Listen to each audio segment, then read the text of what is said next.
Kristina Ryan is a member of Kitchen Door, which is a neighborhood garden, what's the word? Making your garden really amazing company. I don't know the elevator pitch clearly. Also, great. And people were talking about I know Mike Word was talking about the Portland Village building Convergence, and then Bloom was saying we're doing one in Denver. Kristina is one of the key players making that happen. Denver Village building Convergence, and lots of other amazingness. So let's talk and see what can happen. Thank you. Cool. My name is Kristina. Thank you for the introduction, Yash. I'm going to be presenting on urban gardening, fairly focused on Denver, but it actually expands across the country, some of the things that I'll be presenting on. There's 3 parts that I'm going to get into. So I'm going to talk about my work. I'm the director of gardening at an ecological landscaping company, and I think that the work that I'm doing could relate to all of you in various ways, and I'm not exactly sure where we could all pollinate, but we're doing a lot of business, and we all need to make money, and we all have to take care of ourselves, and so I feel like the business that I work for provides a lot of opportunity for fellow business owners and people performing services in this ecological space to make money, which is really nice. I'm going to talk about the village building Convergence, which Bloom is a part of, and I also just wanted to create a little space for interaction between each other, so maybe grouping off at some point into groups of 4 or 5 to discuss some of the topics that are either coming up right here in this talk or throughout this space, just to have some more intentional moments to connect with each other. So I did have a flow for my day, but I think I'm just going to intuitively move into it and maybe do things a little bit out of order in terms of the relating. But to begin, I might not follow my agenda exactly, but I just said these are the things we're going to do. So first, I just wanted to give a brief overview of the topic of urban gardening. We know that we have dense cities with large populations, and I'm assuming that most of us here understand the issue at hand around food resilience and the problem that addresses us. And really the question is, how do we grow more food inside of the urban city centers, considering how many people live inside of a city and not, a majority of the population not being in the rural spaces? What are the different solutions that we can look at to actually provide more food inside of the city? And a lot of times I wanted to acknowledge that the issue is that there's a lack of knowledge, time, desire.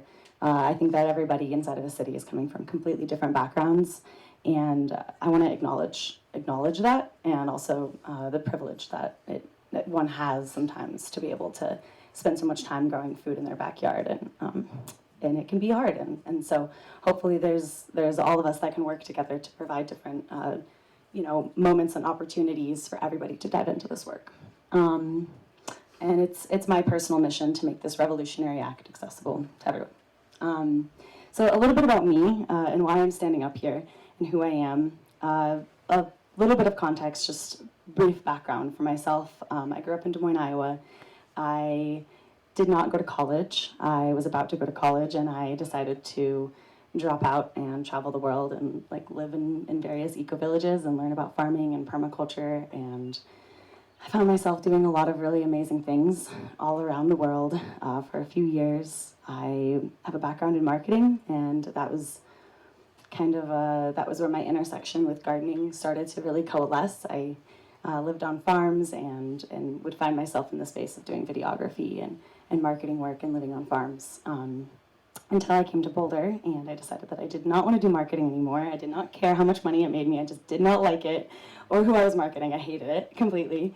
But I did have this business background, and I did have this ecological background, and that is when I ended up finding this company called Kitchen Door Landscaping, which is an ecological landscaping company. Started here in Denver about 2.5 years ago, and it was started by a group of climate activists who had been making a lot of change. They were changing a lot of policies all around the country. It's called Green Corps. I don't know if any of you have ever heard of it.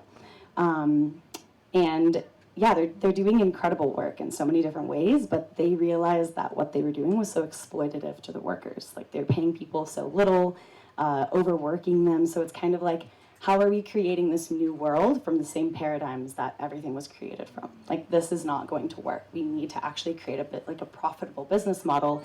We believe that we can still create a green, regenerative future for the United States, and we can do it in a way that everyone's getting paid well and there's no exploitation going on. So that is why they started the company. So that's what I'm going to get into. This is actually a picture of one of our clients' houses that we did last year. They wanted so many vegetables and they had such a small space. And so we gave them that, and now they're growing tons of food. So this is a little bit of an insight into the context of Kitchen Door, which is probably some stats that some of you already know. Obviously, traditional landscaping is mass-produced, it's unsustainable, it's uninspiring. In the 1950s and 60s, turf lawn tradition was established in response to growing suburban housing, and there was also widespread motorized maintenance. It became the status symbol of the American dream. As we all know, we all see the green lawns everywhere. And to the present day, a lot of people in the more modern traditional suburban homes have relearned the value of spending time at home. And more consumers in the what we call it, the overculture, the more middle class to upper class world, they do value sustainability. We're seeing that in Denver and Boulder, and so there's a lot of opportunity in the market to make a lot of money. And we can also make a difference, which is where we can do better. And so obviously we know what's bad for the environment. Turf, lawn, wastewater, it's harmful to pollinators. There's so much toxic pesticide being sprayed, no carbon sequestration, and it's a bad investment. So Kitchen Door really decided to capitalize on that moment of where something is really bad for the environment and it's a bad investment, and so therefore we can create this product that's actually going to be really profitable for homeowners, and we can make a difference, and we can pay ourselves well, which means that we can employ more people, which means we can make more change. So this is our vision statement. It's kind of long. I don't know if I really need to read the entire thing, but I can begin. So Kitchen Door envisions a world of thriving, interconnected communities, one with vital abundance for all, where food grows on trees and the cool water is clear and the air is crisp and clean. We believe that the act of healing our planet is awe-inspiring and delicious, and that the collective path to a better life is lined with fruit trees and the thrum of honeybees.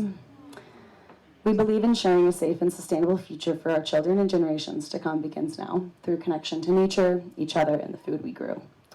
We dream of beautiful, usable green spaces in every home, office, and city block, and we believe that this future is built with our own hands through regenerative design, innovation, and a collective vision for social and ecological transformation.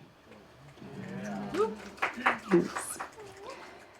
And this is our mission statement. So this is how we're actually putting this vision into work on a day-to-day level. So at Kitchen Door, we're committed to regeneration at every level for our homes, the earth, our communities, our team, and beyond. We strive to be the world's leading example for ecological living, with more than sustainable solutions at the intersection of natural beauty, impeccable craftsmanship, and modern functionality. We're here to share thoughtfully designed green spaces and experiences that inspire connection with nature in everyday life. In every project, whether creating a backyard oasis or thriving lush community space, we at Kitchen Door are putting our passion for designing with nature to work for the greater good. So that's a good insight into really what we're doing. And this is our theory of change. So the bigger picture, which has kind of already been expressed. We want to move from environmental exploitation towards guardianship and to create a space where we can foster connection between humans and the living earth. We want to create enjoyable experiences for people outside their homes. And we recognize that when we do this at scale, we can actually make a difference. Something to acknowledge here is that we do recognize at Kitchen Door that we're definitely working within a sector of the population that makes a lot of money. Like, our work is not accessible to everyone at this moment in time, and that's something that we have just named at this time to get to the point that we can fill our cup completely. And once we reach profitability and we're not operating from a negative, we actually have a cap on how much everyone at our company can make. And so once we reach that and everyone is making a living wage and we are completely sustainable, all of the extra funds will go back into community-led efforts. And so it'll really essentially be a social enterprise. But we know that'll be about 5 years from now. So where we're at right now is 7 markets and growing. So our mission is to become the #1 landscaping company in the country within the next 5 to 10 years. We started in Denver 2.5 years ago. We had 5 employees when I started, and now we are in 7 markets, so Seattle, Portland, San Francisco, LA, Miami, and we're opening another 4 in the next, probably in the next like 3 or 4 months. And what's really cool, and where I think that all of you might be interested in potentially understanding what we're doing here, is the local businesses that we partner with. So the way that our business model works is that we have project managers, we have in-house designers, but everything else we pretty much partner with businesses on. So we really can't do our work without everyone around us doing their work as well. So our business model thrives on collaboration, and it's a win-win for everyone. So all of our clients' houses, they get sprayed with compost tea. I don't know if you all know Edaphic Solutions or Shelby's work, but she makes this incredible compost tea in Boulder, and we pretty much just have it built into all of our contracts, both gardening and design to install, that everyone gets compost tea, which is amazing to see happen. Worm castings, we apply a lot of worm castings to all of our veggie beds, and we also work with Cambium Carbon, which is another local company that is a closed loop tree removal service. And that's just 3 of the many. So I'm the director of gardening, and so I essentially built out and manage the gardening aspect of the maintenance side of things. So we get to work with like incredible permaculture designers if somebody wants a permaculture design, and gardeners, and there's just so much room for collaboration inside the company because we essentially get the clients, and then we can, whatever a client wants, they pretty much come to us and they're like, oh, I want this thing, can you make this happen for me? And then we have these relationships with all of these different contractors and all of these different businesses, and we can work with them together. And then the contractors also they like working with us because they don't have to haggle their prices. Like, they name their price and we're going to make it happen because we're working with people who can afford it and who want to do the right thing, but they have no idea what to do. They are not the ones, honestly, like probably sitting in this room. These are the people who work at tech companies typically. Although, it's so funny. I met this client the other day, and she just had this inkling that she was supposed to be into permaculture. Like, she heard the word one time, and she typed it in, and she found a house that had all these fruit orchards, and she literally just like sold her house in the suburbs and went and bought this other house that was completely permaculture-fied, and then called us and was like, I just bought this house and I have no idea what I'm doing. Will you please come and help me? Like, I just know that my life is like leading me towards this path, but I have no idea what I'm doing and I need to pay someone else to do it. So it's funny. It's like our clients, there really is like this energy, I think, in the world of like the old paradigms kind of shifting at the edge, and we're here to really help people do that. So that's Kitchen Door. I think that's the end of that. Yeah. I wasn't sure, honestly, with preparing this presentation, exactly who was going to be in the room or exactly how this would all land for all of you. But I just had a feeling, especially with us expanding around the country right now and opening up so many markets and the way that our business model works to really uplift people, that it would be beneficial for all of you to know about it, especially as we're all expanding this work. So thanks for hearing my presentation on Kitchen Door. Are there any questions or anything you guys want to say? Woo. Yeah. Okay, first of all, that's really cool. And secondly, I'm curious if you are currently or have plans of working with more at like the development level for like whether it be a co-housing neighborhood that's being developed and working like kind of on that bigger scale, or even working directly with like cities or builders. How big does this get? Is this really residential, or are you also working with businesses, and kind of where are you taking it from here? Yeah, that's a good question. We've been trying. I have a few HOA contracts. It's honestly hard to sell to them. They're really picky, and they're not ecologically minded. And so the way that we usually sell to people is because we are ecologically minded. And so our typical, like, a lot of times those people just want the cheapest thing and they don't really care about the integrity of it. So we've been trying to figure that out for like the last year, and how to like get into those spaces, considering that we don't want to compromise on the work that we do. But we've been trying to figure that out. We do want to get into the commercial space. We want to get into anything that's really on the outside of the home, and just do it better and work with people who are doing it right and vertically integrate that. And so, yeah. Cool. Let's talk later. Okay, sweet. Let's do it.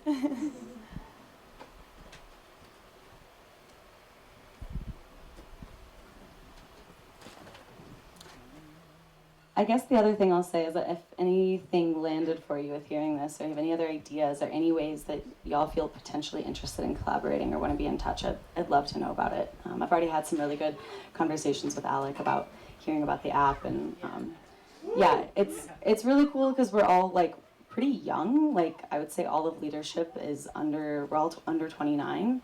And we're pretty much all women, so it's pretty progressive, and we're all really good friends, and we kind of just like make cool shit happen as soon as we want it. So if you want to collaborate, come talk to me. The part that really stood out for me that felt like really big and world changing is I've heard a lot of talk about like the depletion of actual food, and not just the depletion of the amount of food that is available, but also the nutrient levels in food. So I'm definitely seeing like nutrients increasing in food in backyards because we're doing it on a smaller scale, bringing in these compost teas. I'm curious if there's been like a projection, like a 3 to 5 year projection of like how much more food, less food consumption of like import is going to really affect, say, if we turn like 30% of Boulder backyards into these ecological, like, you know, like is there a projection on like what changes will actually be made over a sustained amount of time? That's a really good question. I don't have the answer. We have a regeneration report with all those kinds of numbers, but I've been so deep into my stuff that I haven't had a chance to look at it in a minute. I would say though, I don't know if kitchen door, but we would love to get to the point where we can just like, you know, maybe there's potential conversation here in this room about that. I would love if we could get to the point where we can use the space. Some clients have yard space and they don't want to grow food on it. Like that's just a thing that happens. And so, yeah, what does it really look like? And I'm sure all of you have wondered about this too, but how do we, there's land and there's someone who's not using it, and how do we grow food on that piece of land? And what does that look like? That's not really inside of our business model, but it's something I personally think about. And I'm going to go into the village building Convergence in a minute. And so that could, you know, potentially it's like a different angle. It's more grassroots. Yeah, that didn't directly answer your question, but cool. it sparked things for me. I'm sure it's a good number, and I'm sure if it was like looked into, it'd be pretty amazing, like the changes of like our dependency of outside resources. So I love the model. Cool, thanks. Yeah, we just have to get other people to believe that. That's the hardest part, is like switching how like majority of consumers think about their food is so hard. Especially those who have money. Especially those who have money. That is the truth. When people have money, They don't want hard. their land to be food because they don't need it to be food. Well, I wouldn't say that entirely, but Well, I agree. You'd be surprised. Yeah. We work with really wealthy people, and I mean, most of them are putting in like 12 to 14 veggie boxes. That's awesome. Yeah, like they're pretty stoked, and they're really good people. We opened a market in Houston. Nope, not our market. There was a lot of money there, and nobody was down for what we were doing. And so we were like, we need to put our efforts into places where this is going to be Right, receptive. you're just gonna have to try in different niches and just see what vines out, you know. Mm-hmm. Yeah, and being strategic about really like where are these nodes. I would say Boulder and Denver is this node where all this energy is right now, and it's like creating a force field of expansion to people understanding these ideologies. Yeah. the thing that you mentioned about there's the land and then how can we get that utilized for growing food is an idea that someone else I've spoken to had as well. This couple I lived with in Hawaii, that was something they were trying to do in their community, was, you know, find neighbors and friends that would, you know, create some deal with them, whether it was like a partial lease or just a food share where the couple managed the land, grew all the food, and gave them half of the produce, or, you know, a quarter of the produce, or something like that. Do you know of any groups that are doing that in this region? Because you mentioned it's not in your business model, but I'm interested. Like, I myself run a business doing gardening in Colorado Springs, and I'm very small at the moment, but trying to find a way to use that to leverage, you know, less lawns, more pollinator support, more food, more water retention, especially in our very dry climate. So I guess that's a ramble, but if you could speak to that. Yeah, thanks for asking that. Can you clarify which piece, like which group of people specifically you're looking for? Yeah, so specifically, like, have you encountered any clients or any organizations or businesses that have some structure around, utilizing what would have been a lawn and turning it into a garden, and making that a profitable business model. Like, Oh, that is actually what we do. oh, cool. Yeah, hearing that. Okay, yeah, that's what we do. That's what people hire us to do. Yeah. We don't do it 100% all the time. Like some people will keep part of their lawn or that kind of thing. But for the most part, that's the reason people hire us, is because we do xeriscaping, native pollinator edible gardens, both within our gardening department and also on a larger, like the big, 50K minimum, like huge overhaul kind of thing. Yeah, that is actually what we're doing. There are a few other organizations that are doing it on a smaller level, but we actually hire them a lot of times. Yeah, cool. So I could give you a list of names for sure. Yeah, that'd be super cool. Yeah. Thank you. This may be directly related. Some counties offer financial incentive for lawn conversions. Yes. Are you working directly with those counties? Do you act as a broker there at all? I've only heard about that going on in Las Vegas. We're considering opening. Oh, in LA. Marin County. I just did my yard last year. And where? Which county? Marin County, just north of San Francisco. Yes. We have an office in San Francisco now. There you go. We're booming. We have 3 people there now, 3 full-time. Nice. Yeah. Yeah. There are financial incentives for homeowners all throughout the Bay Area. I don't know precisely where. That's awesome. Yeah, San Francisco's doing really, really, really well. There's definitely a lot of crossover between San Francisco and Boulder. Yeah. I'm curious what you would say has led to the success. Like, I'm curious how you got off the ground, what kind of funding you stepped into, and then also what it is that sets you apart. Because there's, I think, a lot of different people who are excited about this idea of turning lawns into food, but it sounds like you guys have hit something that's actually taking off. Yeah, that's a great question. So the 2 original owners were directors within the within Green Corps, and so they invested their personal money to a certain degree, and then they created a pitch deck, and they got investing from family and friends, and that was their initial investing. And then I would say the other reason we have such success is really intensive product market fit kind of research. Like there's just such a clear, with the pandemic, everybody was inside their houses all the time. There was just, people like really were ready to invest a lot of money into their lawns and into their yards. And people are also just, I think that we went through a collective event, like an awakening event. And so a lot of people, it's like their minds were just willing to be opened. And so our niche market is really those people who make a lot of money and who really want to do the right thing. And it's like such a niche market, but it's actually a lot in all of these more liberal identifying places like Portland and San Francisco. So I would say having really good product market fit, also failing forward. We would try big things and fail quickly. And our CEO does a lot of investor. We don't take venture capital, but he does a lot of outreach to friends and family, and they just have a lot of connections and networks. And so we're typically doing investing rounds of about $2 million every 6 months. Yeah. We have 2 more questions. I might have one, and then we'll keep going. Cool. Hi. So you mentioned earlier that once you reach a point where you've paid all of your employees everything that, like a living wage and all that you are going to put money back into the community.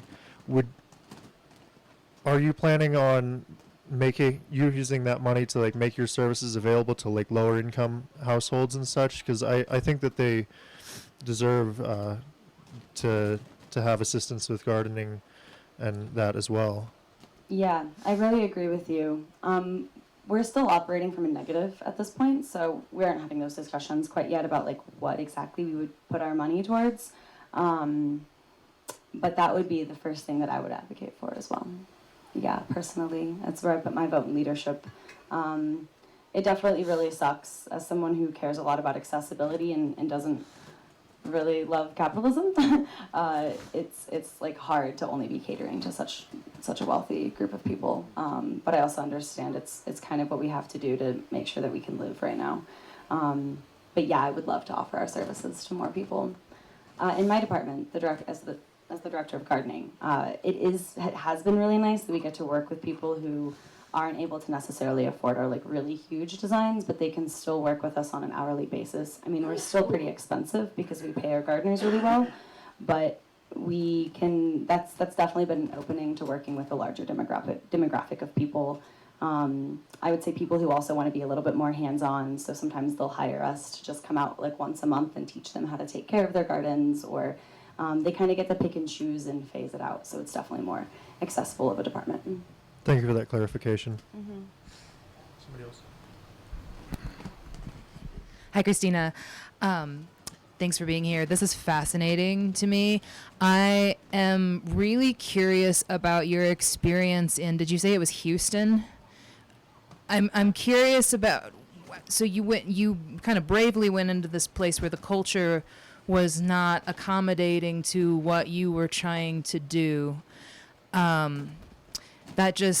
There's something in there that there's like an itch that I want to scratch, because I am from a small town that is very much that. And I am just really trying to figure out how, without just flat out telling people that they're wrong and that they don't understand, how do you begin to open that in a place that is really closed off? Just brainstorming, whatever comes to your mind. Yeah, it's a good question. I personally went down to Houston before we closed it, just to try to do like some final market research to figure out like why is this failing so miserably. I don't know, man. People just, I don't know if it's possible. Like, it feels it's like what I was saying about COVID. I feel like the world went through a collective transformational experience. And I kind of feel like you need a little bit of a transformational experience. Like, something has to happen to people sometimes, I think. Otherwise, their mind is just not going to open and expand.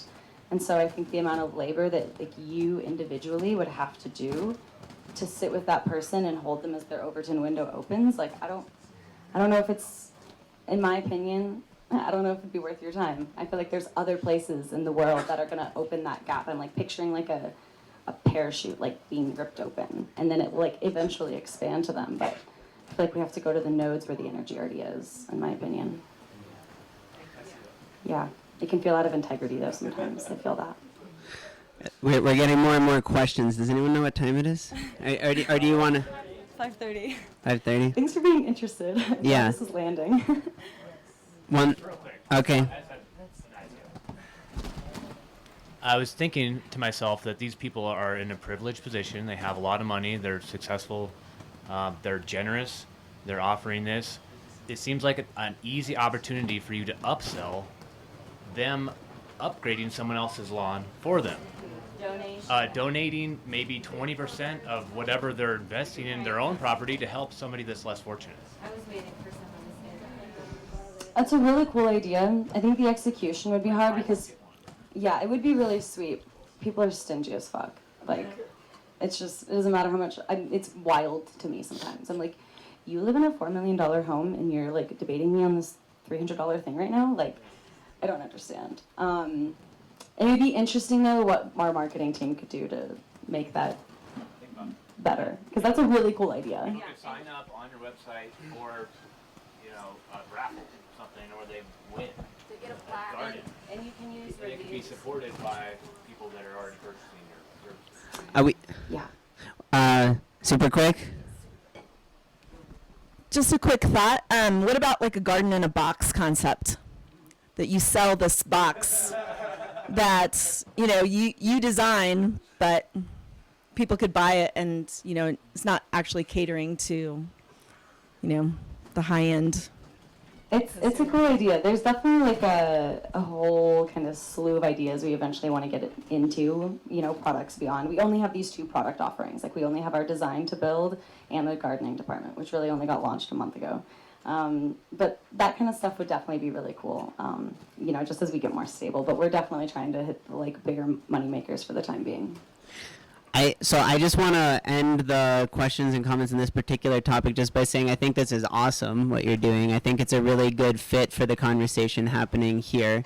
And I think one aspect of what makes it awesome too is even just the fact that it is so effective with the marketing and the target audience, because that's something that you're demonstrating is possible, to make happen, is think critically and clearly and make your reality the way you want it to be. we're ultimately, in the end, despite the different starting points, all 100% responsible for our reality. And so the fact that you're doing that with your team so successfully is really inspiring and positive. And I definitely think there's a lot of opportunity for collaboration. The only one I can think of that I could ever possibly afford is to be a secret spy, because we've got a bunch of land here, and I would love, just for future reference, like the beauty. Like, I love going and looking at what the Babylonians and what the Egyptians were doing. So I would love looking at what Kitchen Door does if you wanted to like give us a super dope slideshow of like, look how freaking amazing this garden is, and then I get to just like be a secret agent and hang out with my homies who actually do permaculture and do something like that for free. But totally. yeah, but then in terms of like more specific collaboration, I think the Verdance app is just to be really straight up with you, like whatever happens, but I just really believe that including it in like all of the Kitchen Door options, like everywhere, would be such an amazing boost for the app and for Kitchen Door. And the app itself, I think, is very likely to take off if it's done right on a global scale, and reach a lot of people in a lot of populated areas. And so if there was even like some sort of exchange where as Verdance takes off, you know, there's certain communities like Kitchen Door and other movements that feature Verdance and show it to people that, hey, like, even if it's not required in this contract, like, you can, once you're growing this, you can sell it, you can trade it, you can show people your garden, like all of that through the app. If people knew about that, and then Verdance through other collaborations also got really big, there could be like a little Kitchen Door feature element of like, hey, these are some of our partners, look at these amazing gardens they make and so on. They could help you out. So I just wanted to say that. And then also we had a solar presentation earlier, and there's several of us here who help fund what happens at the Ecovillage by making money as solar sales representatives. So if you needed solar for anybody, let us know. Just some thoughts. Sweet, thank you. Yeah, we're gonna sit down and talk about the app. It's funny. I was actually setting up a meeting with someone who has a similar app in Florida, and so now I can just sit down with you, Alec, and I don't have to go meet with that guy.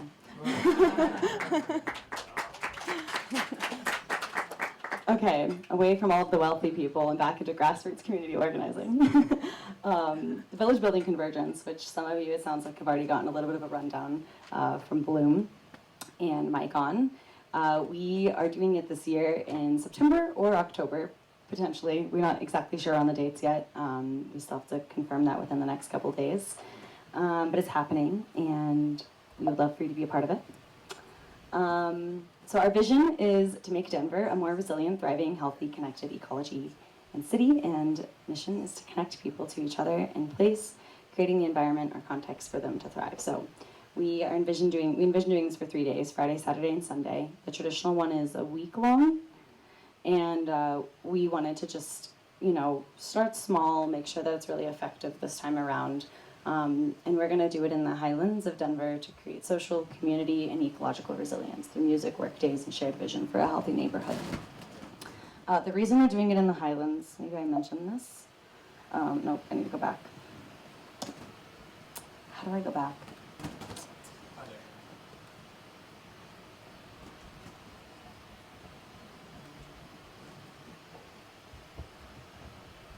Oh, it's just the arrow. My bad.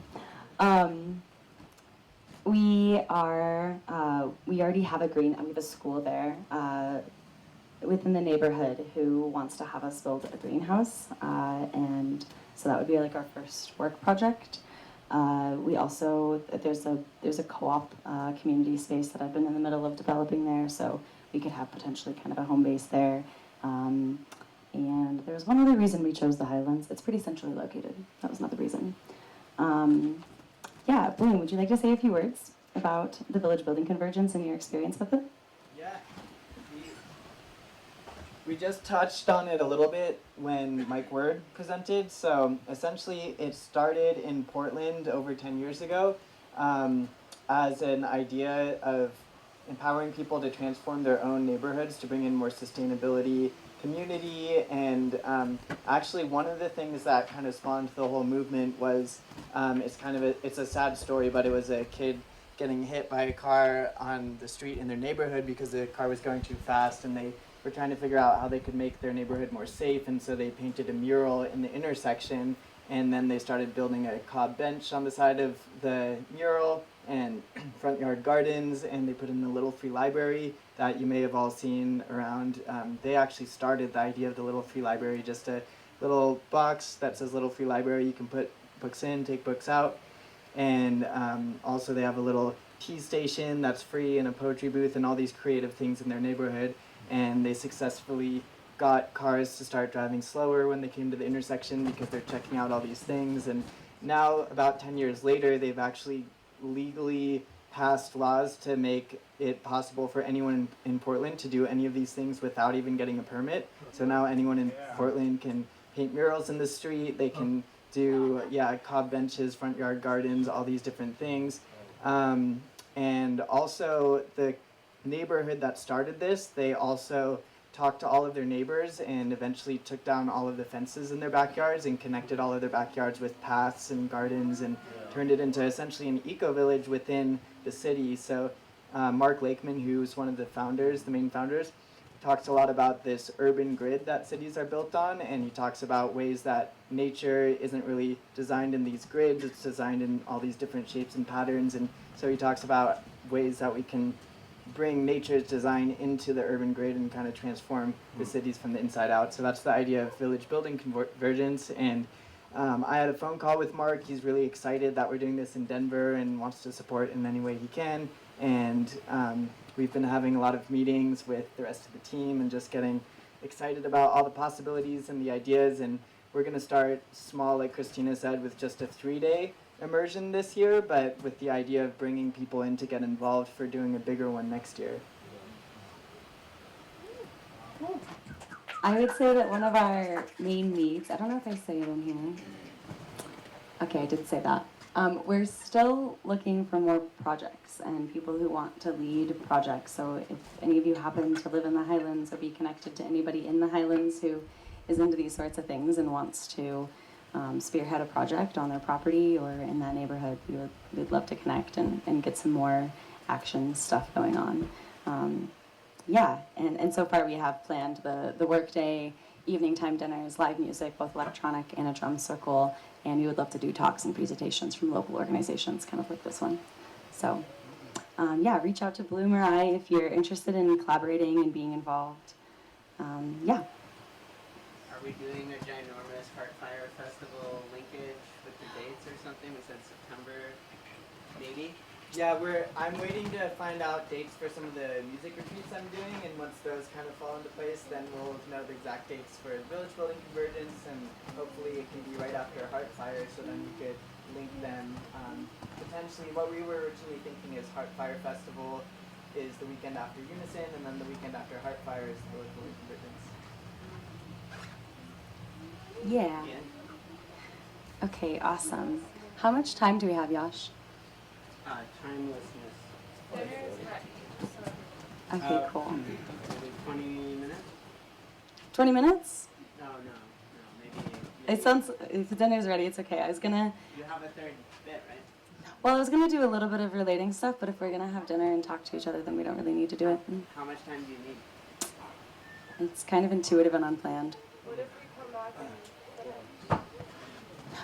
It's kind of just an extra add-on. It wasn't like super necessary. I could also pose a dinner question.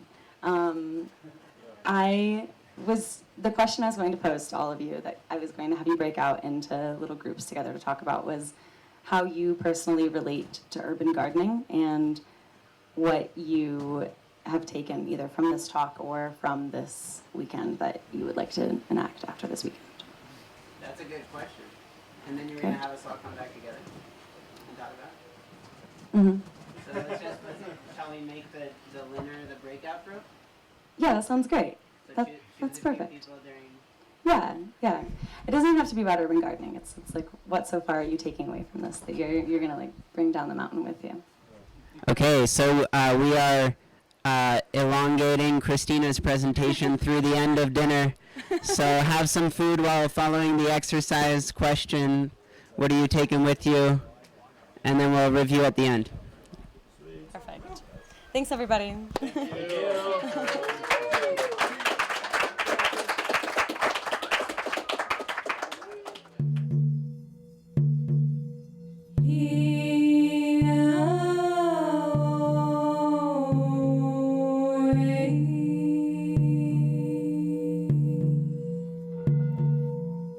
Our mission is peace.